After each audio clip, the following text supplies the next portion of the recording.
আসসালামু আলাইকুম। আজকে আমি বানাবো গাজরের লাড্ডু। প্রথমে আমি ঘিয়ের মধ্যে গরম মশলা দিয়ে দিলাম, তারপরে আমি দিয়ে দিলাম গাজর গ্রেট করা। গাজরগুলি ঘিয়ের মধ্যে হালকা ভেজে নিব যাতে পানিটা শুকিয়ে যায়। কতক্ষণ ভাজার পরে আমি এর মধ্যে দিয়ে দিব চিনি। চিনি দেওয়ার পরে আবার আমি একটু ভেজে নিব, কিন্তু এটা থেকে পানি বের হবে। পানিটা আমাকে একদম শুকিয়ে নিতে হবে।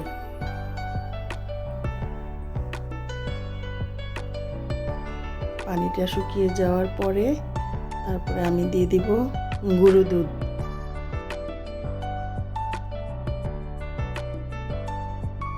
পরিমাণে অনেকটা গুঁড়ো দুধ দিয়ে আমি এটার সাথে মিশিয়ে দিব তারপরে আবার একটু ভাজা ভাজা করব। এরপরে এটা শুকিয়ে যাওয়ার পরে যে ঘি থেকে আলাদা হয়ে যাবে, তারপরে আমি এটাকে একটু ঠান্ডা হতে দিব ঢেলে। ঠান্ডা হওয়ার পরে এই যে আমি গোল গোল করে লাড্ডুগুলো বানিয়ে ফেলবো।